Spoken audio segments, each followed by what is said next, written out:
வணக்கம் நண்பர்களே, சிறப்பு நேர்பட பேசு நிகழ்ச்சிக்கு வரவேற்கிறோம். வழக்கம் போல இரண்டு தலைப்புகள்ல இரண்டு அமர்வுகளாக இந்த நேர்பட பேசு அமைந்திருக்கிறது. முதல் அமர்வுல கர்நாடகால சிறைத்துறை டிஐஜி ரூபா மாற்றப்பட்டிருக்கிறார். அவரோடு சேர்ந்து அவர் குற்றம் சாட்டிய டிஜிபியும் அங்கிருந்து இடமாற்றம் செய்யப்பட்டிருக்கிறார். எஸ்பியும் சூப்பரண்ட் ஆஃப் போலீஸ் பிரிசன்ஸ் அவரும் இடமாற்றம் செய்யப்பட்டிருக்கிறார். ஆனாலும் கூட மிகப்பெரிய அளவிற்கு அந்த சிறைக்குள்ளே ஊழல் நடைபெறுகிறது, பலருக்கும் பணம் வாங்கி கொண்டு பல சலுகைகளை சிறைத்துறை கொடுத்து கொண்டிருக்கிறது என்று வெளிப்படையான குற்றச்சாட்டுகளை வைத்த நாளிலிருந்து ரூபாவுக்கு எதிராக சதிகள் நடக்கின்றனவோ என்று கேள்விகள் எழுந்து கொண்டே இருந்தன. இந்த நிலையில்தான் இன்றைக்கு அவர் இடமாற்றம் செய்யப்பட்டிருக்கிறார்.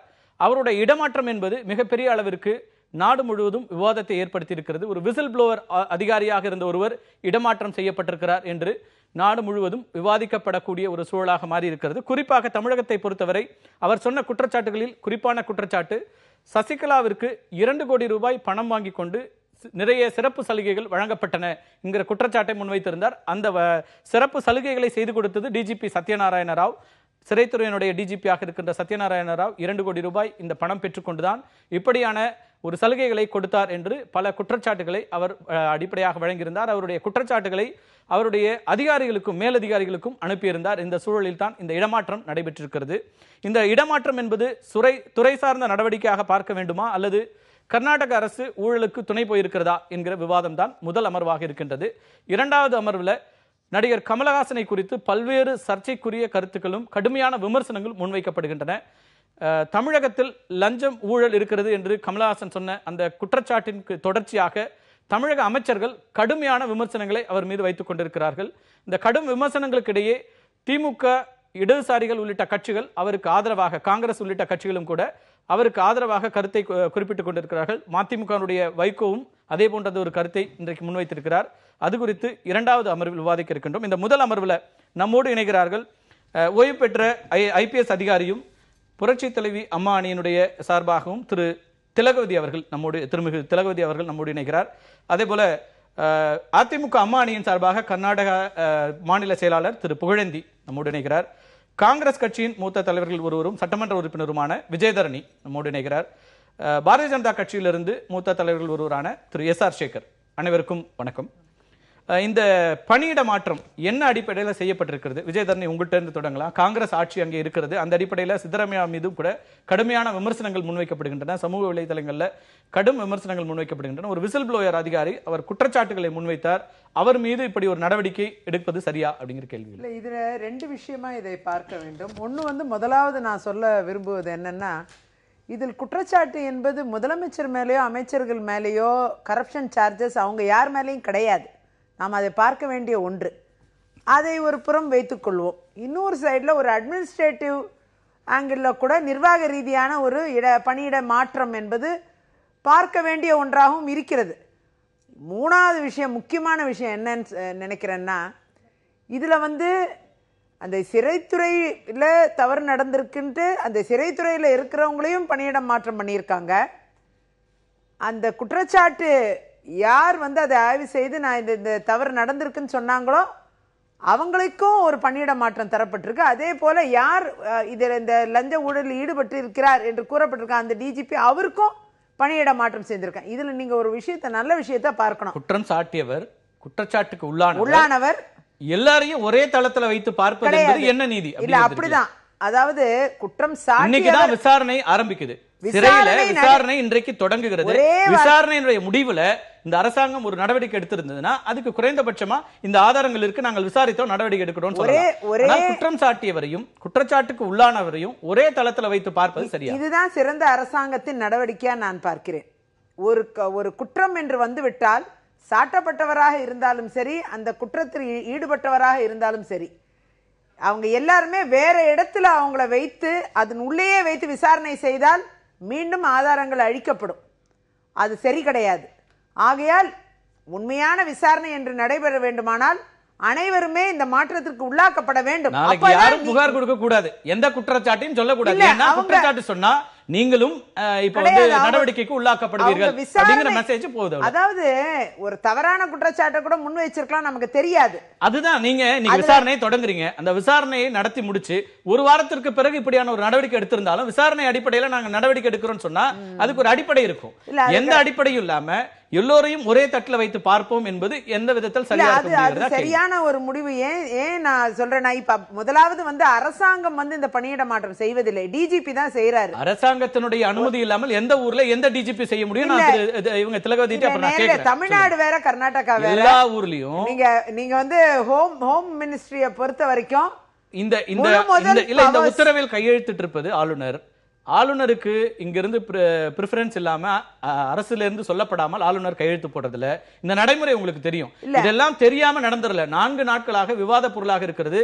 வெளிப்படையா வந்து ஒரு அதிகாரி டிஐஜி இன்னைக்கு வந்து இந்த குற்றச்சாட்டுகளை முன்வைக்கும் போது அரசாங்கம் எடுக்கிற நடவடிக்கை இப்படித்தான் இருக்குமா? நிச்சயமா இது வந்து நியாயமான விசாரணை நடைபெற வேண்டுமானால் அந்த துறைகளிலிருந்து அனைவருமே வேற துறைகளுக்கு மாற்றி வைக்கப்பட்டு அங்கிருந்து விசாரிக்கப்பட்ட பிறகு உண்மை நிலைமையை தெரிந்து அவங்களுக்கு உண்டான எலிவேஷனை கரெக்டா கொடுக்கலாம், தப்பு கிடையாது. இப்ப வேற எங்கேயோ தூக்கி போட்டுறல, அதே இடத்துல ஒரு போக்குவரத்து துறையில ரொம்ப சிம்பிளா கேக்குறது, ஒரு குற்றச்சாட்டை முன்வைக்கிற அதிகாரியும் நாங்கள் மாற்றுவோம்னு சொல்வதன் மூலமாக மற்ற அதிகாரிகளுக்கு என்ன மெசேஜ் சொல்றீங்க? அவங்களுக்கு டி ப்ரமோஷன் எங்க வேணா நீங்க டி ப்ரமோட் பண்ண முடியாது. எந்த அதிகாரியும் டி ப்ரமோட் பண்ண முடியாது. டிஐஜினா டிஐஜி தான், அது உங்களுக்கு தெரியும். இடமாற்றத்தின் மூலமா என்ன சொல்ல வரோம்? இடமாற்றத்தின் மூலமாக தகுதியான ஒரு விசாரணை நடைபெறுவதற்கு வழிவகை செய்யும். தொடர்ந்து பேசலாம். அதை தான் இந்த அரசாங்கம் சித்தராமையா அரசாங்கம் நீங்க எப்படி பாக்குறீங்க? இது வந்து ஒரு விசாரணையை சரியாக நடத்துவதற்கு அங்க சம்பந்தப்பட்ட யாருமே இல்லாம நடத்தினாதான் விசாரணை முறையா நடக்குங்கிறதுனால இந்த நடவடிக்கை எடுத்திருக்குது அரசு, காங்கிரஸ் அரசாங்கம் அப்படிங்கிறாங்க. இல்ல, காங்கிரஸ் வந்து ஒரு இக்கட்டான நிலைமையில மாட்டிக்கிட்டு இருக்கு. அதனால இப்படிதான் அவர்கிட்ட பதில் எதிர்பார்க்க முடியும். ஒருவேளை காங்கிரஸுடைய தர்மமே இதுதான் போல இருக்கு. நீதி பாதிக்கப்பட்டவன் குற்றம் செய்தவன் 2 பேரையும் ஒரே சமமாக நடத்துவதுதான் அவர்கள் தர்மம் போல இருக்கிறது. அது எப்படி போனாலும் கூட கர்நாடகாவில் இன்றைக்கு அந்த ரூபாவுக்கும் சத்யநாராயணாவுக்கும் இடையிலே நடைபெறுகின்ற போர் அல்ல இது. இது அந்த சென்ட்ரல் ஜெயிலிலே நடைபெறுகின்ற அதற்கு காரணமாக இருக்கின்ற அந்த அரசினுடைய ஊழல், நெப்போட்டிசம், மற்ற விஷயங்களின் மீது நடைபெறுகின்ற போர் இது. குறிப்பாக அந்த பரப்பனகிரகார சென்ட்ரல் ஜெயிலில் ஆயுதங்கள், டெலிஃபோன்கள், ட்ரக்கு, கேம்பிளிங், அது மட்டும் இல்லை வெளியிலே நடக்கக்கூடிய கிரைமுக்கு உள்ளேயே திட்டமிடுதல் என்பதையெல்லாம் சொன்னது பாரதிய ஜனதா கட்சி அல்ல, ரூபா. அவர் வெறுமை சொல்லல, உள்ள போய் வீடியோ நீங்க கொஞ்ச நேரம் நீ சும்மா இருந்துட்டு அப்புறமா முழுசா காங்கிரஸ் கட்சியும் அல்ல, பிஜேபி இல்ல, காங்கிரஸ் அவர் பேசி முடிச்ச உடனே நீங்க அதுக்கு பதில் சொல்லலாம். ரூபா. அதனால அந்த மாதிரியான குற்றச்சாட்டுகளை எல்லாம் சொன்னது அங்க இருக்கக்கூடிய ஒரு police officer who was head of that organisation or institution. அவங்க வீடியோ சத்யநாராயணா அவர் ஹெட், அந்த ஜெயிலுக்கு இந்த அம்மா தான் ஹெட். அவங்க உள்ள போய் வீடியோ ஆதாரங்களோட எல்லாத்தையும் எடுக்கிறாங்க. அவங்களுக்கு குற்றச்சாட்டு வந்த உடனே அது வந்து மறுபடியும் பென் டிரைவ்ல போட சொல்லுகின்ற போது அதுல இல்ல. அதாவது ஒரு அதிகாரி அவ்வளவு கவனக்குறைவாக இவ்வளவு முக்கியமான ஒரு சென்சிட்டிவ் விஷயத்தை அப்படி கையாண்டுருவாங்களா அப்படிங்கிறது கேள்வி. ஏன்னா அவங்களுக்கு இது புதிய முறை இல்ல, பல முறை பல சர்ச்சைகளை, பல முக்கியமான நடவடிக்கைகளை, கைது நடவடிக்கைகளை எடுத்திருக்கிறாங்க. நான் சொல்லுவது அந்த ஊழலுடைய ஊற்றுக்கண் எவ்வளவு ஆழமாக இருக்கிறது. அதாவது அவங்களுடைய head of the department, police officer, IPS officer, அவர்களுக்கு கீழே வேலை பார்க்கக்கூடிய நான் ஐபிஎஸ், நான் சிவில் சர்வெண்ட், அவர்கள் வந்து இவர்களுக்கு கைகட்டி நிற்க வேண்டிய ஒரு பயமுள்ள ஒரு நிர்வாகம். அந்த நிர்வாகத்தில் ஊழல் புரையோடி போயிருந்தால் அல்லது பணத்தினுடைய பங்கு மேலோங்கி இருந்தால் அது எப்படி அந்த ஆபீசருக்கே அது வந்து பிளாங்காக போகக்கூடிய அளவுக்கு வலிமையாக புரையோடி போயிருக்கு. ஒன்று இல்ல, இங்க என்ன பிரச்சனை இருக்கு? இன்னொன்னு முடிச்சு, என்ன பிரச்சனை, ஒரே ஒரு விஷயம் முடிச்சு சொல்லுங்க. ஆக இது வந்து சித்தராமையாவுடைய காங்கிரஸ் அரசாங்கத்தினுடைய ஊழல் ராஜ்யத்தினுடைய நிர்வாகத்தின் ஒரு எக்ஸாம்பிள் மட்டுமல்ல. ஏற்கனவே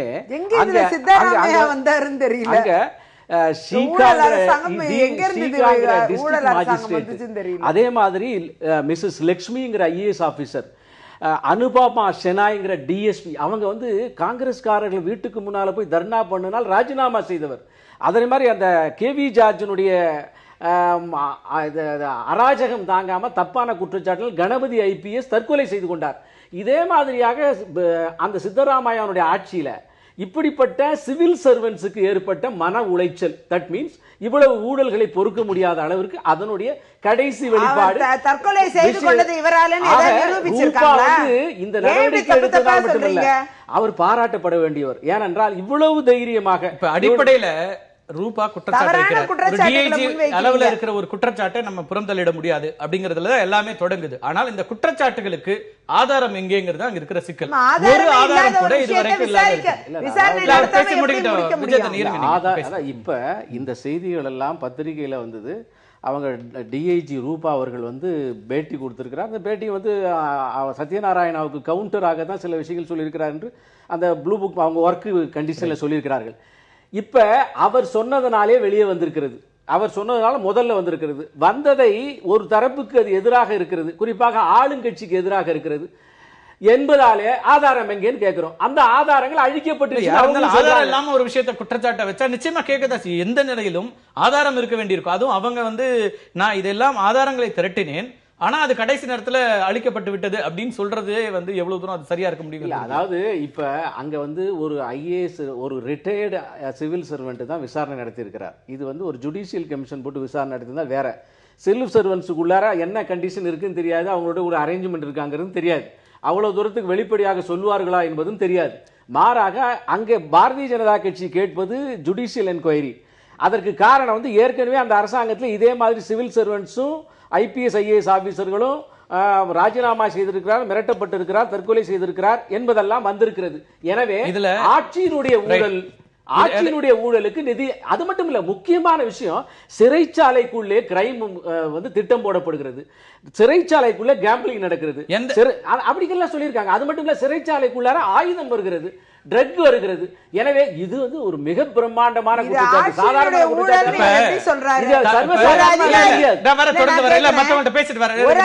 இன்னொரு அதிகாரி மேல குற்றச்சாட்டு வச்சிருக்காங்க, அது விசாரணை செய்து கொண்டிருக்கிறது. அப்படி இருக்கும்போது எல்லா அதிகாரியும் ஒரே மாதிரி ட்ரீட் பண்ணணும். ஆட்சியில எந்த அமைச்சர் இடையிருப்ப மாதிரி ஏதாவது ஊழலா? இல்ல நீங்க ஜெயிலுக்கு ஆட்சியில நேரடியா குற்றச்சாட்டு இல்லன்னா எதுக்காக எல்லாரையும் ஒரே மாதிரி இப்ப நடவடிக்கை எடுக்கணும்னு ஒரு கேள்வி இருக்கு. நீங்க சொன்னீங்க கர்நாடகால தான் அந்த அதிகாரிகளுக்கு நெருக்கடிகள் இப்படி எல்லாம் உருவாகி இருக்கு அப்படின்னா, உத்தரப்பிரதேசத்திலிருந்து ஒரு பெண் அதிகாரி நேபாள எல்லைக்கு தூக்கி போடப்பட்டாங்க. அதுவும் உங்களுக்கு நினைவூட்டுறேன். இது ஏதோ ஒரு ஆட்சியில கர்நாடகால மட்டும்தான் நடக்குது அப்படின்னு நம்ம சொல்லிட முடியாது. அங்க என்ன நடந்தது, ஸ்ரேஷா தாக்கூர் என்ன சொன்னாங்க, இதெல்லாம் உங்களுக்கு நினைவு இருக்கு. நான் ரெண்டு விஷயம் சொல்றேன். ரெண்டு அது நேரடியாக கட்சிக்காரர்களோடு தொடர்புடைய விஷயம். இந்த ஒரு விஷயத்துக்கு அது மாற்றாக சொல்லப்படுமே, ஆனால் அது தவறு. இங்க ஊழல், அரசாங்கத்தினுடைய குற்றச்சாட்டுகளை, அரசாங்கத்தின் விஷயங்களை வெளியே எந்த விஷயத்தையும் தனிப்பட்ட எங்கே வருதுன்னா, நீங்க சொன்ன ஒரு வார்த்தையில தான் நான் சொல்றேன், அதிகார துஷ்பிரயோகம் அப்படின்னா அது அதற்கும் பொருந்தும் அப்படிங்கிறதுல இருந்து அவரை திரு புகழேந்தி 2 கோடி ரூபாய் லஞ்சம் உங்களுடைய பொதுச் செயலாளருக்காக கொடுக்கப்பட்டது, அதை வாங்கியவர் சத்யநாராயண ராவ், அவர் இந்த மாதிரியான வசதிகளை செய்து கொடுத்திருக்கிறார் அப்படின்னு நேரடியாக ஒரு குற்றச்சாட்டை ஒரு டிஐஜியாக இருக்கின்ற ரூபா சொல்ல வேண்டிய தேவை எங்கிருந்து வந்தது? தனிப்பட்ட எந்த விரோதமும் இல்லாத ஒருவர் உங்கள் மீது ஒரு குற்றச்சாட்டை வைத்திருக்கிறார் அப்படின்னா அதுல அடிப்படையா ஒரு ஆதாரம் எல்லாம் வெளியில வர முடியாதுல்ல? மிஸ்டர் கார்த்திக் வாங்கி இருக்காரா, இல்ல வாங்குவதாக சொல்லப்படுகிறதா, பெற்றிருக்கிறாரா, பெறப்பட்டிருப்பதாக பேசப்படுகிறதா, எது நடந்தாலுமே இதுதானே. ஒருவேளை இதற்காக பேசப்பட்டது அப்படின்னு நீங்க சொல்ல வரீங்களா? வாங்கவில்லை, ஆனால் 2 கோடி ரூபாய் பேசப்பட்டது அப்படின்னு சொல்ல வரீங்களா? அவர் டிஐஜி ரூபா ஸ்டேட்மெண்ட் இஸ் லைக் திஸ்: வாங்கப்பட்டதாக தெரிய வருகிறது, இது பேசப்படுகிறது என்று சொல்லியிருக்கிறாரே ஒழிய இது கொடுக்கப்பட்டது என்பதற்கு அவரிடத்தில் எந்த ஆதாரமும் இல்லை என்பதை அப்பொழுதே மிக தெளிவாக சொல்லியிருக்கிறார் அவர். ஒன்று. இரண்டாவது, எங்களுக்கும் ரூபா டிஐஜிக்கும் எந்தவித we have no any misunderstanding, எங்களுக்குள்ள பிரச்சனைகள் எதுவும் கிடையாது. அவர் ஒரு அதிகாரி. நான் உங்களுக்கு ஒன்றை நினைவுபடுத்த விரும்புகிறேன். இந்த நிகழ்ச்சியில் மிக முக்கியமான விஷயம், 15 நாட்களுக்கு முன்னால், 2 வாரத்திற்கு முன்னால் டியூட்டியில் ஜாயின் ஆன உடனே இதே ரூபா அவர்கள் உள்ளே சென்றதும், இங்கே மேடம் இருக்காங்க, இப்போ அனுபவம் மிக்க அதிகாரி கூட இருக்காங்க, அவங்க பதில் சொல்லட்டும், போய் கம்ப்ளீட்டாக பார்த்து செக் பண்ணிட்டு ஹெச்ஐவி எஃபெக்ட், ஹெச்ஐவி ஏற்பட்ட அதுக்கான சிகிச்சையும் ஏற்பாடு செய்யப்பட்டது. 30 பேர் அங்க இன்மேட்ஸ்ல இருக்காங்கன்னு சொல்லி நீங்க படிச்சிருக்கீங்க, வெல் அப்ரிஷியேட்டட். அது ஹிந்துல டைம்ஸ்ல ஃப்ரண்ட் பேஜ்லயே வந்தது. ஆகவே அவர்கள் எல்லாம் இருக்கிறார்கள், நூற்றுக்கணக்கான நோய்வாய்ப்பட்டவர் இருக்கிறார்கள், 3 மருத்துவர்கள் இருப்பதால் இது முடியவில்லை, ஆகவே இது பிரச்சனையாக இருக்கிறது என்று இதே ரூபா சொல்லி பெரிய செய்தியாக வந்ததை நாம் படித்தோம். நான் எங்க வரேன் தெரியுங்களா? இப்போ அன்னைக்கு ஏன் இந்த கட்சியினுடைய பொதுச் செயலாளர் சின்னம்மா அவர்களுக்கு அதிகமாக வசதிகள் செய்யப்பட்டிருக்கிறது என்பதை அன்றைய தினம் ஏன் ரூபா அவர்கள் சொல்லவில்லை? ஆதாரங்களை திரட்டிட்டு தானே பேச முடியும். அதுக்கான நேரம் என்ன உடனே அன்னைக்கே சொல்லணும்னு ஏதாவது எக்ஸாமினேஷன் நடக்குது, ஆதாரம் திரட்டுறதுக்கு இப்போ அது இல்ல. அதுல இன்னும் நைட் இருக்கு, அங்கதான் வரேன் நான். இதுக்கு பின்னாடி என்ன நடந்ததுன்னு கேட்டீங்கன்னா, இந்த மரியாதைக்குரிய சத்யநாராயண ராவ், நீங்கள் சொன்ன டிஜிபி அவர்கள், டைரக்டர் ஜெனரல் ஆஃப் போலீஸ், உயர்ந்த அதிகாரி, இவாசின் லோகாயுக்தா லஞ்ச ஒழிப்புத்துறை, இவாசின் சென்ட்ரல் பியூரோ ஆஃப் இன்வெஸ்டிகேஷன், ஒரு சின்ன தவறில்லாமல் அவரது படிக்கட்டுகளில் ஏறிய மேலே வந்தவர், ஒரு நல்ல அதிகாரி. 2 முறை இந்த ரூபா அவர்களுக்கு மெமோ கொடுத்திருக்கிறார்கள். ஒரு மெமோ வாட்ஸ்அப்லயும். நல்ல அதிகாரி அப்படிங்கறத என்னென்ன அடிப்படையில் எல்லாம் பட்டியல் எடுக்கிறார் திரு புகழேந்தி. புகழேந்தியினுடைய சான்றிதழை அவர் பெறுகிறார் என்பதிலிருந்து ரொம்ப தெளிவா சொன்ன, எங்களுக்கு ரூபாவுக்கும் பிரச்சனை இல்ல, எங்களுக்கு வேண்டியவரும் சத்யநாராயண ராவ் இல்லைன்னு சொல்லி இப்ப டைவர்ட் ஆயிடும். நான் எங்க வரேன்னா, 2 மெமோ பேஸ்புக்ல தன்னுடைய படத்தை ஒரு ஐபிஎஸ் அதிகாரி வேண்டும் என்ற அளவிற்கு போடுகிறார் என்று ஒரு மெமோ. 2வது memo, honourable chief minister of Karnataka மரியாதை மாண்புமிகு சித்தராமையா அவர்கள் அழைத்த கூட்டத்திற்கு போகவில்லை என்று அடுத்த மெமோ. 2 மெமோவும் போய் சேரும் பொழுது அதற்கு பின்னாலே தான் சசிகலா அவர்களுக்கு, கட்சியினுடைய பொதுச் செயலாளர் எங்கள் சின்னம்மா அவர்களுக்கு 2 கோடி கைமாற்றப்பட்டிருக்கிறது, போய் சேர்ந்திருக்கிறோம் என்கின்ற குற்றச்சாட்டை, எதையோ பல குற்றச்சாட்டுகளை சிறைத்துறையிலே சொன்ன அவர் இதையும் சேர்த்து சொல்கிறார். என்னுடைய அனுமானம் எல்லாம், நீங்கள் மோசடியில கைதாகி உள்ள இருக்கிற தெலுங்கிக்கு என்னவெல்லாம் சலுகைகள் கொடுக்கப்பட்டிருக்கின்றன வீடியோ காட்சிகளாக எல்லாம் வெளியில வந்துட்டு நான் மறுக்கவே இல்லை. அந்த வீடியோ காட்சிகளும் இந்த சிறைத்துறைக்குள்ள நடக்கின்ற ஊழல்களுக்கான வெளிச்சம் போடுவதா இருக்கா இல்லையா? சிறைத்துறையிலே மிகவும் குறிப்பாக அதே சிறையில அக்ரஹார சிறையில இருக்கிற ஒரு இன்மேட், அவருக்கு என்ன சலுகை எல்லாம் கொடுக்கப்பட்டதுங்கிறது வீடியோ காட்சிகளாக வெளியில வந்திருக்கு. இன்றைக்கு கர்நாடகாவில் இருக்கிற தொலைக்காட்சி ஊடகங்களையும் சசிகலா அவர்களுடைய அறை எப்படியெல்லாம் இருக்கிறது, அதுல என்னெல்லாம் வசதிகள் அளிக்கப்பட்டிருக்கின்றன சில படங்கள், புகைப்படங்கள் வெளியாக ஆல்ரெடி வாங்கிட்டேன், உங்களுக்கு போட்டுக்கிறதா போட்டு பாருங்க. இந்த படங்களுக்கும் அந்த அறைகளுக்கும் சம்பந்தமே இல்லை.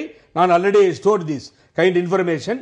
அந்த படம் பொய்யானது, தவறாக வந்து போய்கொண்டிருக்கிறது டிவியில் என்பதை தெளிவாக சொல்வதோடு, 2வது எப்பொழுது மெமோ வந்ததோ அப்பொழுது அதை சொல்லுகிறார், டைவர்ட் ஆயிடும். ஆனா சொல்றாரு இன்னொரு பெரிய பிரச்சனை அதுல கேட்டீங்கன்னா, நீங்கள் எத்தனை பிரச்சனைகளை ரூபா அவர்கள் சிறையிலே சொன்னாலும் எடுபடாது.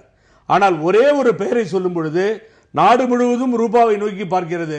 அதுதான் சசிகலா அவர்கள். என்ன பிரச்சனைனா, நீங்க ரூபாங்கிற ஒரு அதிகாரியை அவருடைய ட்ராக் ரெக்கார்டோட சேர்த்து பார்க்கணும். வெறுமனே ஏதோ இந்த சிறைத்துறைக்கு வந்த பிறகுதான் அவரை காப்பாற்றிக் கொள்வதற்காக சசிகலா அவருடைய பெயரை உள்ளிழுக்கிறார் நீங்க சொன்னீங்கன்னா, 31 முறை டிரான்ஸ்பர் ஆயிருக்காங்க அவங்களோட இதுல. இதற்கு முன்னாடி எல்லா பொறுப்புகள் இருந்த போதும் துணிச்சலான நடவடிக்கைகளை எடுத்தவர் அப்படிங்கிற ட்ராக் ரெக்கார்டு இருக்குது. அதையெல்லாம் நீங்க மறுக்க முடியாது. ஏற்கனவே கைது எல்லா முக்கியமான தருணங்களையும் அவர் எப்படி செயல்பட்டிருக்கிறார், எப்படி பந்தாடப்பட்டிருக்கிறார் அப்படிங்கிற எல்லா விவரங்களும் ரெக்கார்டு, அவங்க ஒரு டிஐஜியா அவங்களுடைய ட்ராக் ரெக்கார்டு முழுமையா இருக்கிறது. நீங்க சொல்றதுல இருந்து நான் முரண்படுறது அதுலதான். சசிகலா அவர்களை தன்னை காப்பாற்றிக் கொள்வதற்காக ஒரு கேடயமா பயன்படுத்துறார் நீங்க சொல்ல வந்தீங்க. இதற்கு முன்னாடி பல நிகழ்வுகள்லயும் எந்த இடத்துலயும் காம்ப்ரமைஸ் பண்ணிக்கல. தன்னுடைய தொழில் அவங்க என்ன வேலையில இருக்கிறாங்களோ அந்த பணியில உமாபாரதி கைது செய்யப்பட்டதுல தொடங்கி அப்ப மத்திய பிரதேசத்துல இருந்தாங்க. அதற்கு பிறகு கர்நாடகாவுக்கு வந்த பிறகும் கூட எல்லா முக்கியமான நிகழ்வுகளையும் என்ன அரசியல் அழுத்தத்திற்கும் அடிப்படையாமல நடவடிக்கை எடுத்த ஒருத்தருங்கும் போது அந்த ட்ராக் ரெக்கார்டு சொல்றாரு. இல்ல பல அதிகாரிகள் நடக்கிறது சிறையில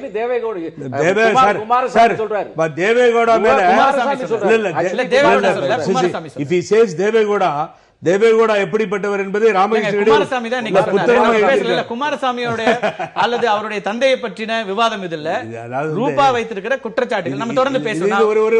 ஒரு சின்ன விஷயம் ஒரு செகண்ட் சொல்லிடுறேன்.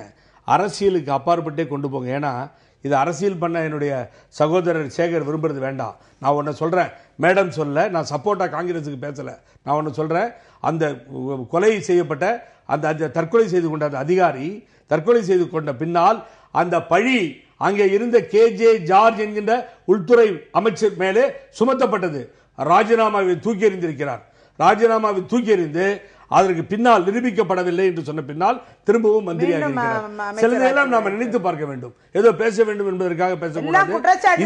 நீங்க வந்து சொல்ற மாதிரி சிறை வந்து பெரிய அடிப்படையா கேட்ட கேள்விக்கு உங்க ரெண்டு பேர்த்தையுமே பதில் கிடையாது. இல்ல நீங்க ஒரே விதமாக நாங்க வந்து ட்ரீட் பண்ணுவோம் அதிகாரிகள் சொல்றதன் மூலமா எந்த அதிகாரி என்ன விஷயத்தை என்ன குற்றச்சாட்டு ஆதாரத்தோடு கொடுத்திருந்தாங்கன்னா அது நடவடிக்கை வேற.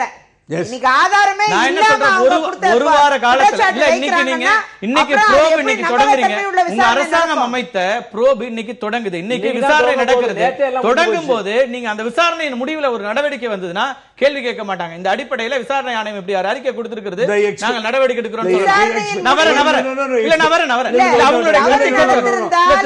எக்ஸ்பீரியன்ஸ் ஆபீசர் நாங்க தான் பேச ஒரே நிமிஷம் நான் வந்து நான் பதில் சொல்றேன். அவங்கள்ட்ட பேசிட்டு நிறைய நேரம் இல்ல ஒரே டிபார்ட்மெண்ட் உள்ளார குற்றம் சாட்டப்பட்ட 2 அதிகாரிகளை வச்சிட்டு விசாரணை பண்ணீங்கன்னா you will not get the result. கிடைக்கவே கிடையாது. ஆனா விசாரணையின் முடிவில் இந்த மாதிரி பணியிட மாற்றம் கிடையாது. டிஸ்மிஸல் ஃப்ரம் சர்வீஸ் தப்பு நடந்தது. அது நீங்க ப்ரூவ் பண்ணா பண்ணுங்க. இப்போ என்னன்னா 2 கோடி ரூபாய் வாங்கின ஒருத்தர் நாங்க எதுவும் கேட்க மாட்டோம். அந்த குற்றச்சாட்டை வச்சவங்கள நாங்க விசாரணை நடத்தி டிஸ்மிஸ் பண்ணுவோம்னு சொன்னா என்ன அணுகுமுறை அப்படிங்கற கேள்வி கிடையாது. குற்றம் செய்தவர்களாக இருந்தாலும் சரி, குற்றச்சாட்டு தவறாக வைத்தவர்களாக இருந்தாலும் சரி, அவர்கள் மீது நடவடிக்கை பாயும். தவறு இருந்தா 2 இடங்கள்ல இருந்து இந்த விஷயத்தை நீங்க அணுக முடியும். அரசியல் ரீதியாக இருக்கிற விஷயங்களை கடந்து ஒரு டிஐஜி ஆக அந்த இடத்துல இருந்து ரூபா எப்படி செயல்பட்டு இருக்கிறார் அப்படின்னு நீங்க பாக்குறீங்க? இல்ல, ரூபா சிறப்பாகவே செயல்பட்டிருக்காரு. ஏன்னா அந்த பரப்பன அக்ரஹாரா சிறை தான் கர்நாடகாவிலே மிகப்பெரிய சிறை அப்படின்னு சொல்றாங்க. ஸோ அந்த சிறைக்குள்ளார பலவிதமான ஊழல்கள் நடந்துகிட்டு இருக்குது. அவர் சேகர் சொன்னது மாதிரியாக அவ்வளோ அனைத்து விஷயங்களும் அங்கே நடந்துகிட்டு இருக்குது. டாக்டருங்க அவங்க அரசியல் சார்ந்தவர்களே இல்லை. அவங்க வந்து இந்த இன்மேட்ஸ் எல்லாத்தையும் செக் பண்ணிவிட்டு 25 பேரில் 18 பேர் வந்து ட்ரக் அப்யூசிங்க்கு ஆளாகி இருக்கிறாங்க. ட்ரக் வந்து உள்ளே வர வேண்டிய அவசியமே கிடையாது. அப்புறம் டெல்கியை பற்றி நீங்களே சொல்கிறீங்க. ஸோ இப்போ இந்த மாதிரியாக எல்லாத்துக்கும் சாட்சி இருக்கணும்னு அவசியம் இல்லை. எவிடன்ஸ் ஆக்ட் என்ன சொல்லுதுன்னா, நீங்கள் ஒரு தபால் பெட்டியில் தபாலை போடும் பொழுது அது குறிப்பிட்ட விலாசத்துக்கு போய் சேரும் என்பது தான் அனுமானம். இப்போ இங்கே ஒருத்தருக்கு வந்து 5 அறைகள் கொடுக்கப்பட்டிருக்குது அப்படின்னும் போது அது வந்து எப்படி வந்து பணப்பரிமாற்றம் இல்லாமல் அந்த சலுகை எப்படி ஒருவருக்கு வழங்கப்பட்டிருக்கும் அப்படின்றது வெள்ளிடை மலையாக நாமளே யூகித்து கொள்ள வேண்டிய ஒரு விஷயம்தான். அதனால் அந்த விஷயத்தை வந்து அவர் வெளிச்சத்துக்கு கொண்டு வந்திருக்கிறார். அவர்கிட்ட அதுக்கான தரவுகள் இருக்கலாம், அதுக்கான ஆவணங்கள் இருக்கலாம். ஸோ இப்போ அவரை வந்து அங்கிருந்து தள்ளி வைப்பதன் மூலமாக இருக்கக்கூடிய எல்லா இதையும் வந்து சாட்சியங்களையும் அழித்து விடுவதற்கு இவங்க ஆவணம் செய்வார்கள் அப்படின்ற சந்தேகம் வந்து மக்களுக்கு வர்றதுக்கு வாய்ப்பு இருக்கு. விசாரணை வந்து எந்த இடையூறும் இல்லாம நடக்கிறதுக்காக அது சம்பந்தப்பட்ட எல்லாரையுமே நாங்க வெளியில நகர்த்தி வச்சிரோம். அது பொதுவான ஒரு முறைதான், பொதுவான ஒரு நியதி. அது எப்போ வரும்னா 2 பேர் அடிச்சுக்கிறாங்க அப்படின்னும் போது 2 பேரையும் சேர்த்து ஒரு 110 போடுற வழக்கம் உண்டு. 2 பேரையுமே வந்து விலக்கி வைப்பாங்க. ஆனா இங்க வந்து நிலைமை அப்படி அல்ல. ஒருவர் குற்றம் சாட்டப்பட்டவர், அந்த குற்றத்தினுடைய நிழல் இருக்கவர். ஏற்கனவே பார்த்தீங்கன்னா முதல்லயே யாரோ ஒருத்தர் கட்சியோட சம்மந்தப்படாத ஒரு நபர் வந்து ஒரு PIL போட்டார். அது என்னன்னா, முறைகேடான முறையில் ஒரு போய் சேர்ந்த 31 நாட்களுக்குள், பிப்ரவரி 16 இருந்து மார்ச் 18க்குள்ள 31 நாட்களுக்குள் 40 பேர் வந்து சசிகலாவை சந்தித்திருக்கிறார்கள். அதில் தினகரன் 2 முறை பார்த்துருக்கிறாரு. ஒவ்வொரு சந்திப்பும் 45 நிமிடங்களுக்கு மேல் நீண்டிருக்கிறது. இது வந்து எல்லாருக்கும் அனுமதிக்கப்பட்ட முறை கிடையாது. அனுமதிக்கப்பட்ட முறை என்னன்னா 15 நாளைக்கு ஒரு முறை வரலாம், முன் அனுமதி பெற்று வரலாம், குறிப்பிட்ட எண்ணிக்கையில் தான் வரணும். அதில் வந்து குற்றம் தண்டனை கைதியாக இருக்கக்கூடியவர் அந்த கம்பிகளுக்கு பின்னால் இருந்து தான் பேசணும் அப்படின்றதெல்லாம் தான் வந்து சிறை விதி. பிரிசன் மேனுவல்ஸ் அப்படிதான் சொல்லுது. அந்த பிரிசன்லயும் அப்படிதான். இல்ல, கர்நாடகா பிரிசன் மேனுவலுக்கும் இதே தான் கதை. மற்ற எல்லாருக்கும் இதே மாதிரி தான் வந்து அனுமதிக்கப்படுகிறது. ஆனால் இவங்க ஒருத்தருக்கு மட்டும் அந்த மாதிரியாக இல்லை. அதனால தான் எல்லாரும் என்ன சொல்கிறாங்க, சிறையிலேயே அவருக்கு தனியாக ஒரு அலுவலகமே அனுமதிக்கப்பட்டிருந்தது, தனி சமையலறை அனுமதிக்கப்பட்டிருந்தது. இது எதிராளிங்க யாரும் சொல்ல வேண்டியது இல்லைங்க. அவங்க கட்சியில் இருக்கிறவங்க சின்னமாக பார்க்கணும் அப்படின்னு போயிட்டு வந்தவரை பத்திரிகையில் கொடுத்துருக்கிறாரு. என்னென்னா, சின்னமாக அங்கே சௌரியமாக இருக்காங்க, வசதியாக இருக்காங்க, எங்களுக்கெல்லாம் காஃபி வர வச்சு கொடுத்தாங்க, நல்லா தான் இருக்காங்க அப்படின்னு சொல்லிட்டு அவங்களே சொல்கிறாங்க. அப்ப நம்ம என்ன நினைக்கிறது அதை பத்தி? ரைட். அவங்க சொன்னதுல இருந்து ரூபா இன்னொரு என்ன சொல்றாங்கன்னா, சிறைக்குள்ளேயே ஒரு போயஸ் கார்டனை உருவாக்கி இருந்தாங்க அளவுக்கு அவங்க குற்றச்சாட்டு முன்வைக்கிறாங்க. எனக்கு I have all the right to ask madam will not mistake no. இவங்க வந்து சர்வீஸ்ல ரயில்வேல இருந்திருக்காங்க மேடம். இவங்கள பத்தி இல்ல, இப்ப என்ன பிரச்சனைனா, கேள்வி வந்து இந்த விவாதம் என்பது ஒரு பொறு பிரச்சனையை பத்தி உடனே தனிப்பட்ட இடங்களுக்குள்ள போறது. நீங்க இருந்தீங்களா? என்னோட கேள்வி இல்ல, தனிப்பட்டது அவங்க சர்வீஸ்ல இருந்தாங்க, அவங்க என்ன செய்தாங்கன்றது இல்ல. கார்த்திக் சார், அப்படி நான் மேடம் என்ன ரெக்வெஸ்ட் பண்ணி கேட்டுக்கிறேன்னா, இவங்க எனக்கு பதில் சொல்லட்டும்.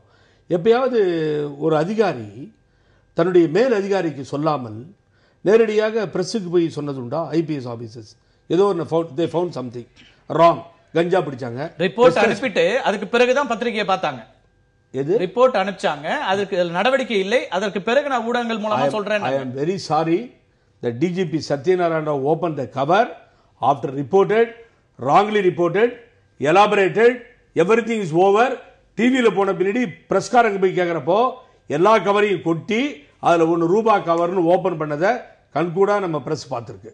ஸோ ராங்லி இவங்க முதல்ல பிரஸ் கொடுத்து கவர் ஓபன் பண்ணது உங்க தப்பா இல்ல? அது இல்ல சார், புரியல எனக்கு. அதான் அனுப்புற குற்றச்சாட்டு அனுப்புறாங்க. some discipline very important in the police.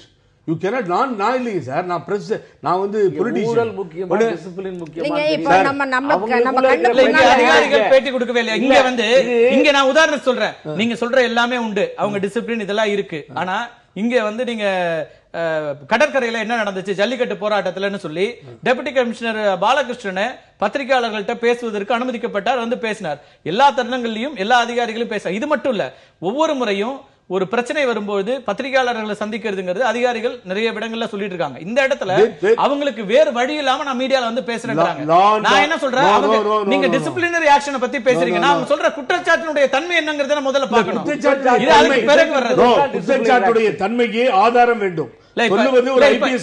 Simple Satyanarayana Rao ஒத்துக்கொண்ட விஷயங்கள்ல திருமதி திலகவதி சொன்னது சில விஷயங்கள் இருக்கு. 31 நாள்ல 40 பேர் சந்தித்தது அவரே ஒத்துக்கொள்கிறார். சத்யநாராயண ராவ் ஒத்துக்கொள்கிறார். ஒரு நிமிஷம், அவர் தெரியாம பேசிட்டு இருக்காங்க. அவர் மட்டும் இல்ல, அவரை சார் நீங்க இப்ப எடுத்து பாருங்க.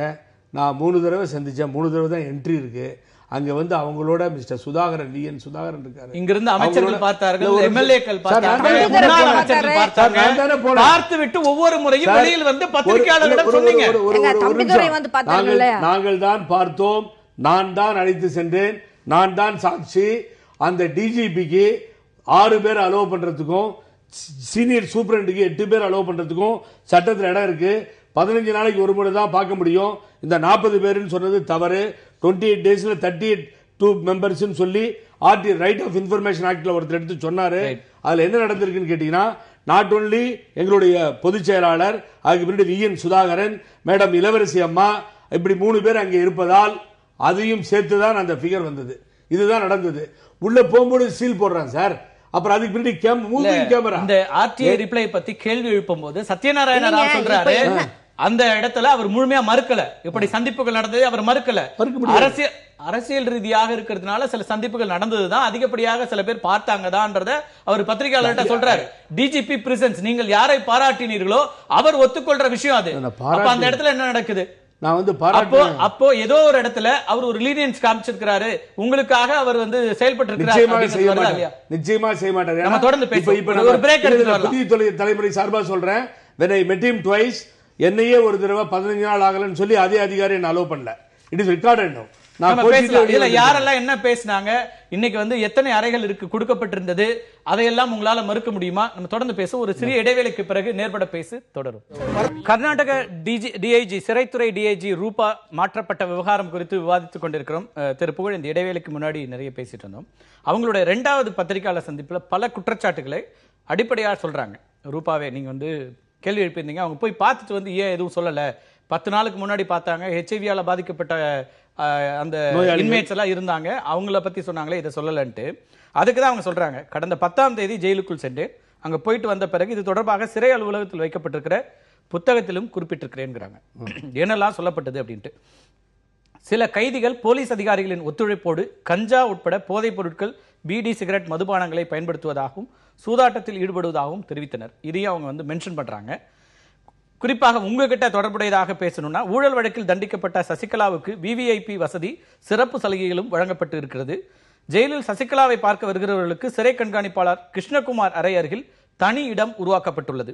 அதில் சசிகலா அமர தனி இருக்கையும், பார்வையாளர்கள் அமர 4 நாற்காலிகள், ஒரு மேஜை போடப்பட்டிருக்கிறது. அவருக்காக தனி போயஸ் அலுவலகமே இயங்கி இருக்கிறது அப்படின்னு ஒரு அவங்க பார்வையா ஒரு விஷயத்தை முன்வைக்கிறாங்க. அது கூடுதலா, அவருக்கு சசிகலாவுக்கு ஒரு நாளும் சிறை உணவு வழங்கப்படவில்லை, அவர் விரும்பிய உணவுகள் வழங்கப்பட்டுள்ளது. இது தவிர சசிகலாவுக்கு வெளியிலிருந்து பழம், பிஸ்கட் போன்ற பொருட்களை அதிகாரிகளே வாங்கி வந்திருக்கிறார்கள். அவரை பார்க்க வர்றவங்க வாங்கிட்டு வரதில்ல, அதிகாரிகளே வாங்கி வந்திருக்கிறார்கள். செல்போனில் தொடர்பு கொண்டு பேச எந்த தடையும் விதிக்கப்படவில்லை. அப்படி பல விஷயங்களை அவங்க வந்து பத்திரிகையாளர் சந்திப்புல, 2வது பத்திரிகையாளர் சந்திப்புல வெளிப்படையாக வச்சிருக்கிறாங்க. சிறையில அந்த நான் போய் விசிட் பண்ணிட்டு வந்த பிறகு, இன்வெஸ்டிகேஷனுக்கு பிறகு அதுல குறிப்புகளையும் நான் எழுதியிருக்கேன்னு சொல்றாங்க. அதாவது இவங்க இந்த ரூபான்ற அதிகாரியே எனக்கு தெரியாது. ராமலிங்கன் ஒரு டிஜிபி இருந்தாங்க. இப்போ கடைசியாக ஏகப்பட்ட பேர் நம்ம தமிழ்காரங்க எக்கச்சக்கமாக, முருகன் இருக்கார், நம்ம ஹரிசேகரன் இருக்கார், மிர்ஜி இருந்தார், சங்கர் பிதிரி இருந்தார், கோபாலசூர் 3 தடவை புல்லட் போச்சு, வீரப்பன் சுட்டு நேருக்கு அம்மா தான் காப்பாற்றுனாங்க. இப்படி எத்தனையோ அதிகாரிகள் இருந்தாங்க, நான் இல்லைன்னு சொல்லலை. ஒரு ரூபான்ற அதிகாரி இன்றைக்கி தான் நானே தெரிஞ்சுக்கிறேன். ஷீஸ் ஃப்ரம் தாவல்கரே அப்படின்னு கேள்விப்பட்டேன். போயஸ் தோட்டத்தை பற்றி இந்த ரூபாவுக்கு எப்படி தெரியும்னு எனக்கு தெரியல. ஃபர்ஸ்ட் இல்லை அங்கே உட்காந்துட்டு இங்கே இருக்க போயஸ் தோட்டத்தை பற்றி எப்படி தெரிஞ்சிட்டாங்க, அவங்க டைரியில் எப்படி போயஸ் தோட்டம் மாறி இருந்தது அப்படின்னு மென்ஷன் பண்ணுறாங்கன்னு நீங்கள் சொல்லி நான் இப்போது கேட்குறேன் சார். ஓகே ரைட்டு, நான் இல்லைன்னு சொல்ல, நான் சொல்கிறேன் சார்.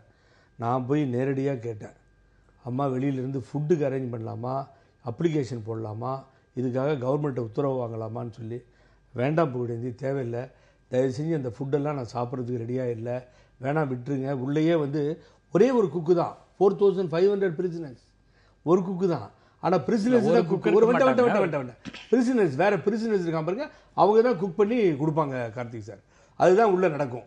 அவங்ககிட்டே சொல்லி ஏதாவது வேணா நம்ம சமைச்சு வாங்கி, பழங்கள்லாம் அதிகாரிகளே வாங்கி கொடுத்துருக்காங்கன்றாங்க. உணவு பழங்களை அதிகாரிகளே வெளியில இருந்து வாங்கி வந்து கொடுத்துருக்காங்க. நான் எத்தனையோ பேட்டி, எத்தனையோ டிவி இல்லாத ஒரு விஷயத்தை உங்களுக்கு சொல்கிறேன் நான் இன்னைக்கு.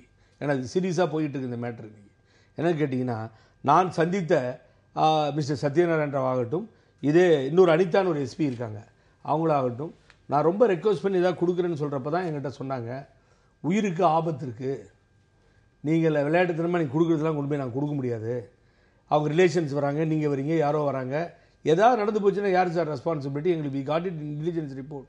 ஆகவே எங்கள் பார்த்துக்க வேண்டிய கடமை இருக்குது. 1/2 கிலோமீட்டர் தூரத்துலேருந்து நடத்தி கூப்பிட்டு வந்து, அது ஊர் மாதிரி இருக்கும், அங்கேயே துணி துவைப்பான், நடப்பான், ரவுடிஸ் இருப்பான், எல்லாம் இருப்பாங்க, உமன் செல்லேருந்து இப்படி தாண்டி வரணும். ஆகவே இப்படிப்பட்ட சூழ்நிலையில் வந்து போய்கொண்டிருக்கிறார்கள். அவர்களுக்கு உயிருக்கு ஆபத்து இருக்கிறது. ஆகவே நீங்கள் டிஸ்டர்ப் பண்ணி அது இது கொடுக்குறேன்னு சொன்னால் நாங்கள் ஒத்துக்க மாட்டோம்னு இந்த அதிகாரிகள் சொல்லியிருக்கிறார்கள். சிறை உள்ளார வந்து வேற கஞ்சா, நீங்க எப்படி இவ்வளவு பெரிய ஒரு விஷயம் உங்களுக்கு தெரிய வந்த பிறகு அவங்களுக்கு ஒரு ப்ரொடெக்ஷன் கொடுக்கணும்னோ அல்லது உயர்ந்தபட்ச ஒரு பாதுகாப்பு கொடுக்கணும்னோ கட்சி ரீதியா எதுவும் கேட்ட மாதிரி தெரியல, நீதிமன்றத்தை அணுகுன மாதிரி தெரியல. ஒரு சின்ன விஷயம், இதை ஒரு சாதாரணமா நீங்க புறந்தள்ளிட்டு போயிட முடியாதுல்ல. உயிருக்கு பாதுகாப்பு இல்லை, அவர் உயிருக்கு அச்சுறுத்தல் இருக்கிறது அப்படின்னு அதிகாரிகள் சொல்லியிருந்தா, ஒண்ணு அவங்க ரிப்போர்ட் எழுதியிருப்பாங்க, அவங்களுடைய அதிகாரிகளுக்கு ரிப்போர்ட் அனுப்பியிருப்பாங்க, இன்னும் ப்ரொடெக்ஷன் இன்க்ரீஸ் பண்ணிருக்கணும். அப்படியான எந்த விஷயங்களும் நீங்க முன் வந்து நீங்களாவது informed, but we don't know that, சொல்ல முடியாதுட்டாங்க. நான் கேட்டேன், இந்த அனிதா எஸ்பி டிஸ்க்ளோஸ் பண்ண முடியாது. நீங்க ஒரு நாள்லயே இந்த டிஐஜி ரூபாவை பார்த்தது இல்லையா? ரூபாவை நான் பார்த்தே இல்லை சார். அவங்களும் அங்கதானே இருக்கிறாங்க, நீங்க எல்லா அதிகாரிகளையும் பார்த்து சார். அவங்க புதுசா வந்திருக்காங்க, நான் பார்த்தேன். 15 days ஒன்ஸ் தான் போக முடியும், 4 நாளைக்கு தான் திருப்பி நாங்க போக முடியும். கடந்த 6 மாதங்கள்ல சசிகலாவை எந்தெந்த நாளில் யார் யாரெல்லாம் ஜெயலலிதா சந்தித்து பேசினார்கள் என்பது தொடர்பான விவரங்கள் கொண்ட ஆவணங்கள் அழிக்கப்பட்டுள்ளன. எங்கிட்ட இருக்கு சார் லிஸ்ட், நான் தரேன். ஆவணங்கள் இல்லங்க, நீங்க கொடுக்கிற லிஸ்டுக்கும் சிறைத்துறையுடைய ஆவணத்துக்குமான வேறுபாடு இருக்குல்ல. இல்ல நான் கிளியரா ஒண்ணே தயவு செஞ்சு புரிஞ்சுக்கோங்க. நான் அது டாக்குமெண்டா பார்க்க, நீங்க கொடுக்கறத டாக்குமெண்டா எடுத்துக்க முடியாது. மேடம் மறுத்தாங்கன்னா எனக்கு சர்ப்ரைஸ் அண்ட் ஷாக். நான் ஓப்பனா சொல்றேன், அந்த என்ட்ரன்ஸ்ல உள்ள நுழையும் பொழுது லெட்ஜர்ல என்ட்ரி போடணும், உள்ள போனோடனே கையில சீல் போடணும், அதுக்கு வேண்டி கேமரா மூவ் ஆகும், நீங்க மேல போயிட்டு திரும்பி வர வரைக்கும் அத்தனையும் கேமராவில் பதிவே இருக்கு. கேமரா ஃபுட்டேஜ் இல்லாம ஒருத்தரை நான் உள்ள பார்த்துட்டு வந்தேன்னு சொன்னா தயவு செய்து நம்பாதீர்கள், அந்த காலம்லாம் பொய்யாச்சு. நீங்க எங்க மூவ் ஆனாலும் இந்த சிறைத்துறையினுடைய டிஜிபி சிறைத்துறையில் இல்லை. எங்க இருக்காரு? 18 கிலோமீட்டர் அந்த பக்கம், அங்க வந்து உட்காந்துருக்காரு, எங்க சிட்டியில இருக்காரு. அந்த ஆபீஸ்ல இருந்து பெரிய டிவியில அங்கேயே உட்காந்து எங்கெங்க என்ன நடக்கும், பல சிசிடிவி கேமரா இயங்கவில்லைங்கிறாங்க. எங்க அதே சிறையில, பரப்பனாகிரஹார சிறையில அவங்க சொல்ற குற்றச்சாட்டுகள்ல இன்னொரு குற்றச்சாட்டு, பல சிசிடிவி கேமரா அங்க இயங்கவில்லை அப்படின்றாங்க. அதனாலதான் ஹேண்டிகாம்ல போய் நான் ஒவ்வொன்னா காட்சிப்படுத்தினேன், ஆனா அந்த காட்சிப்படுத்தலையும் அழிச்சிட்டாங்க. ஹேண்டிகாம் தேவையே இல்லையே, கையில உங்களுக்கு தான் மொபைல் இருக்கு, mobile allowed for the officers, police officers. அதுல எடுக்கலாமே, அங்க சமையல் பண்ணா எடுத்துக்கலாம், அங்க வேற ஏதாவது 5 ஸ்டார் ஹோட்டல் மாதிரி பண்ணி இருந்தா எடுத்துக்கலாம். அதுதாங்க சொல்றாங்க, என்னெல்லாம் நடந்ததுன்னு அவங்க இன்னும் அக்யூரசி வேணும்னு ஹேண்டிகாம் எடுத்துட்டு போயிருக்காங்க. பட் இன்னும் ஒரு ஸ்டெப் அதிகமா போய் சொல்றேன் கார்த்திக் சார், நீங்க வந்து சொன்னதை ப்ரூவ் பண்ணலனா கான்ஸ்டிடியூஷன் 200ல மான நஷ்ட வழக்கு தொடரப்படும். பண்ணிருக்கலாம்ல. பண்ண இப்ப அந்த போறோம். அம்மா வந்து பிரஸ் மீட் வச்சு No, we are இவ்வளவு விஷயங்களை வெளிப்படுத்துறாங்க சார். இல்ல we are going to do it. We are already prepared. We are going to file against her 200ல மான நஷ்ட வழக்கு அம்மா பேர்லயும் ஆகட்டும், இல்ல எங்க கர்நாடகா அண்ணாடி இங்கே ரெசல்யூஷனை பாஸ் பண்ணி போட முடியும். போடாம நாங்க அதை விடுறது மாதிரி இல்லை. ஏன்னு கேட்டீங்கன்னா இது யார் பேரையாவது சொல்லி மேல வர்றதுக்காக நடத்தப்பட்ட ஒரு மாபெரும் விளம்பரம் தான் நினைக்கிறேன். Wrongly elaborated and wrongly reported தான் என்னோட நம்ம பேசலாம், தொடர்ந்து பேசலாம். விஜயதரணி, இவ்வளவு விஷயங்களை அடுக்குறாங்க அவங்க, அரசும் பார்த்து கொண்டிருக்கிறது. பத்திரிகையாளர் சந்திப்புல அவங்க முன்வைத்த விஷயங்களை தான் நான் படிச்சேன். இது வந்து சசிகலா சம்பந்தப்பட்டது மட்டுமல்ல, முத்திரைத்தாள் மோசடி வழக்குல இந்தியா முழுக்க ஒரு பெரிய அளவிற்கு அதிர்வுகளை உண்டாக்கிய டெல்கி அங்க வந்து எப்படியெல்லாம் சொகுசு வாழ்க்கையில இருக்கிறார் அப்படிங்கிறதையும் வெளிச்ச போட்டு காமிக்குது. அப்ப ஒட்டுமொத்த சிறையிலும் இப்படியான தவறுகளும் லஞ்சம் வந்து மிகப்பெரிய அளவுக்கு அங்க இருக்குது, ட்ரக் யூஸ் பண்றாங்கிற அளவுக்கு மிக மோசமான ஒரு எக்ஸிகியூஷன் அங்க இருக்குது, நிர்வாகம் அப்படி இருக்குதுன்னா அது அரசுக்கு பொறுப்பே இல்லைன்னு ஒதுக்கிட்டு போயிட முடியுமா? இல்ல, அப்படி சொல்ல முடியாது. சிறைத்துறையை பொறுத்தவரை இப்ப வெளிவந்திருக்கக்கூடிய இந்த விஷயங்கள் எல்லாம் விசாரிக்கப்பட்டு உரிய தண்டனை தவறானவர்கள் மீது நடவடிக்கை பாய வேண்டும். இதுதான் எங்களுடைய ஆட்சியோடைய முடிவு. அதனால தான் இந்த விசாரணையை நாங்க வேகமா நடத்தணும்னு முடிவோட இருக்கோம். தவறு இழைத்தவர்கள் யாராக இருந்தாலும் இந்த 3 பேரை தாண்டி இன்னும் 30 பேர் கூட தப்பு நடந்திருக்கும். எல்லார் மேலேயும் நடவடிக்கை எடுக்கப்பட வேண்டும். இன்னைக்கு இந்த சிறையில இப்படி நடக்குதுன்னா இன்னும் எத்தனையோ துறையில இதெல்லாம் நடக்க வாய்ப்பு இருக்கும். அதுக்கு நாம அனுமதி கொடுக்க கூடாது. நாங்க தெளிவா இருக்கோம். அரசாங்கத்தை பொறுத்தவரை திரு சித்தராமையா அவர்களுடைய அரசாங்க காங்கிரஸ் அரசாங்கத்தை பொறுத்தவரை தவறு எங்க நடந்தாலும் பாரபட்சமின்றி உட்படுத்துவோம். இல்ல, அங்க இன்டெலிஜென்ஸ் ஏஜென்சிஸ் இருக்கு, எல்லா முக்கியமானவர்களும் போய் வந்துருக்காங்க. ரூபான்னு ஒரு டிஐஜி வெளிப்படையா வந்து பத்திரிகையாளர் சந்திப்பு வைத்த பிறகுதான் இது அரசாங்கத்துக்கு தெரிய வரும்னா அரசாங்கம் அப்ப என்ன அளவுக்கு அங்க கண்ட்ரோல்ல இருக்காங்க? அதாவது இந்த அந்த சம்பந்தப்பட்ட அதிகாரி தான் இப்ப வெளியில அந்த விஷயத்தை சொல்லியிருக்காங்க. அதே சம்பந்தப்பட்ட அதே துறையில் இருக்க இன்னொரு அதிகாரி மேலேயும் குற்றச்சாட்டு வைக்கப்பட்டிருக்கு. இந்த 2 பேரும் ஹையர் அண்ட் லோவர் ஆபீசர்ஸ் ஒரே இதுல. அப்ப இந்த 2 பேருக்குள்ள இருக்கிற பிரச்சனை, இவரும் சத்யநாராயணாவும் ரூபாவை பத்தி நிறைய குற்றச்சாட்டுகளை முன் வச்சிருக்காரு. சோ இந்த ஆபீசர்ஸ்க்கு மத்தியில கூட என்ன பிரச்சனை, அதிகாரிகளுக்கு இடையில இருக்கிற முரணாகவும் இருக்கலாம். இதுவும் விசாரணையின் போதுதான் வெளிப்படும். நீங்க அவ்வளவு சீக்கிரம் வந்து இந்த விஷயத்தை வந்து உள்ள கரப்ஷன் நடந்திருக்குன்னா அது நிரூபிக்கப்பட்டா இன்னும் பல தலைகள் அங்க பிரச்சனைக்குள்ளாகும். பலர் மீது நடவடிக்கை பாயும். அதை நாங்கள் ஒருபொழுதும் காம்ப்ரமைஸ் பண்ண மாட்டோம். ஆட்சி அதிகாரம் எங்கள் கையில் இருக்க நிச்சயமாக நடவடிக்கை எடுப்பதில் திண்ணம். ஒரு முக்கியமான விஷயத்தை புகழேந்தி குறிப்பிடுறார். அவங்க பாதுகாப்புக்கு ஒரு அச்சுறுத்தல் இருந்தது அப்படின்னு சொல்றாரு. அப்படின்னா இவங்களையே கட்சிக்காரங்களை அணுகிறதுல கூட அதிகாரிகள் ரொம்ப ரெஸ்ட்ரிக்டடா இருந்தாங்கன்னு சொல்லும்போது அப்போ ஒரு தனி அறை உள்ளிட்ட விஷயங்கள் தேவைப்பட்டிருக்குமா ஒரு கைதிக்கு? இல்ல, அப்படியெல்லாம் தேவைப்படுறதுக்கு வாய்ப்பே இல்லை. ஒரு சிறைக்குள்ள எல்லாருடைய பாதுகாப்பும் உறுதி செய்யப்பட்டதாகத்தான் இருக்கும். இப்ப இவர் சொல்ற மாதிரி அவங்களுடைய உயிருக்கு அபாயம் இருக்குதுன்ற செய்தி இவர் வரைக்கும் வந்திருந்தா கட்டாயமா அது சிறை வேறு சில பத்திரிகைகளையும் கூட அந்த ஊர்ல இருக்கிற ரொம்ப நோன் கிரிமினலா இருக்கிற ஒரு சிறை கைதி ஒருவரும் ஒரு பெண் ஒருத்தரும் அங்க இருந்தாங்க அப்படின்னா செய்திகள் வந்தது. அந்த ஆசிட் மல்லிகா அந்த அம்மா உடனே வேற இடத்துக்கு ட்ரான்ஸ்ஃபர் பண்ணாங்க. சின்ன குறுக்கீடு, நான் ட்ரான்ஸ்ஃபர் மேடம், அது வேற பிளாக், அங்க இருந்து இங்க வர முடியாது. இல்ல அவங்க மாத்துனாங்க, வேற பிளாக்ல இருந்தது. ஆனா இப்ப பிளாக்ல இல்ல மேடம், அவங்க இருந்ததே வேற பிளாக்ல. இப்ப நான் என்ன கேக்குறேன்னா, இப்ப அந்த மாதிரியான நேரங்கள்ல ஒருவேளை அதிகப்படியா இவருக்கான விஷயங்கள் அப்படின்னு செய்து கொடுக்கப்பட்டிருக்குமா இவர் சொல்றதுல? அது வாய்ப்பே இல்லைங்க. இந்த இப்ப சொல்லப்படுகிற இந்த வசதிகள் வந்து ஒரு தனி மனிதருடைய சௌகியங்களுக்காக செஞ்சு தரப்பட்டதாகத்தான் நம்ம அறிந்து கொள்ள வேண்டுமே தவிர இது எந்த விதத்திலையும் அவங்களுடைய பாதுகாப்பை உறுதி செய்வதா ஆகாது.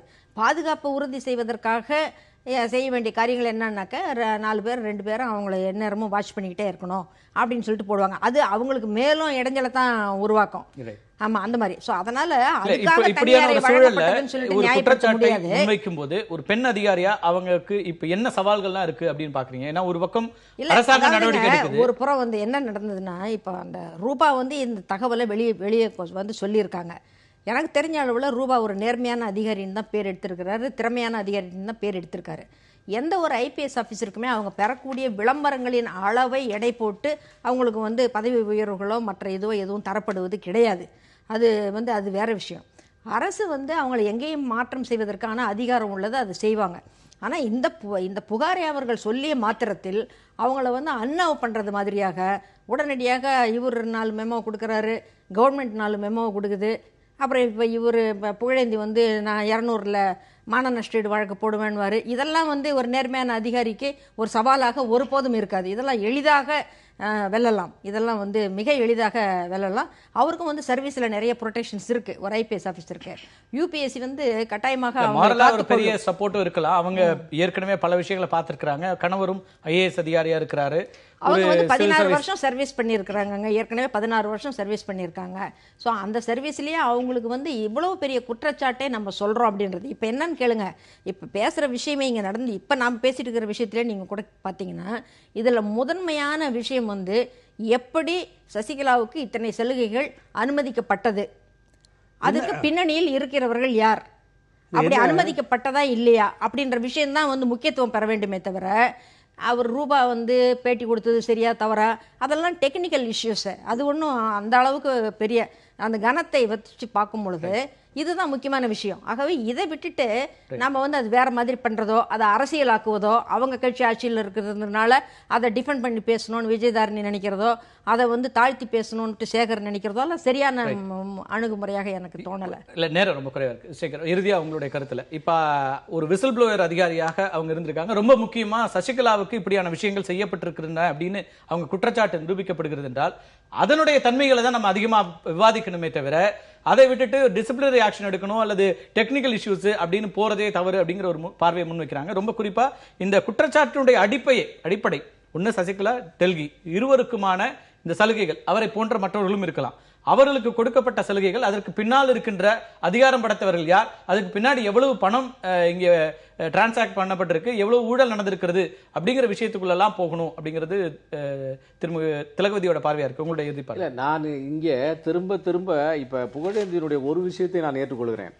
சசிகலா இதிலே சம்பந்தப்பட்டிருக்கிறார், அவர் 2 கோடி ரூபாய் கொடுக்கப்பட்டிருக்கிறார் என்பதனாலே இந்த பரப்பன அக்ரஹார சென்ட்ரல் ஜெயிலுடைய அத்தனை ஊழல்களும் இப்போது வெளியே வந்திருக்கிறது. அதாவது காங்கிரஸ் ஆட்சியில செய்யப்படுகின்ற அதற்கு சம்பந்தப்பட்ட நிர்வாகத்தின் கீழ் இருக்கக்கூடிய பரப்பன அக்ரஹாரம் ஊழலோடு புறையோடி போயிருக்கிறது. ஊழல் மட்டுமல்ல, அங்க வந்து தேச விரோத செய்திகள், அங்க ட்ரக் மாஃபியா, கேம்பிளிங், ஈவன் ஒரு டாக்டர் வந்து தாக்கப்பட்டிருக்கிறாருங்க. ஜெயிலுக்குள்ளேயே மருத்துவம் பார்க்கறதுக்கு போற டாக்டர் தாக்கப்பட்டிருக்காரு. இவ்வளவு பெரிய விஷயங்கள் நடக்கிறது என்பது டோட்டல் நிர்வாக சீர்கேடு. ஒரு அரசாங்கம் எடியூரப்பா அவர்கள் இருந்தாரு. இதே சலுகைகள் கொடுத்திருக்க மாட்டாங்கன்னு என்ன நிச்சயம்? இல்ல, நீங்க ரொம்ப நல்ல அரசாங்கம், அதனாலதான் வந்து ஜெயிலுக்குள்ள ஊழல் நீங்க அனுபவிச்சிருக்கீங்க. பரிசுத்தமான அரசாங்கம், பரிசுத்தமான முதல்வர், அதனால ஏகபோகமாக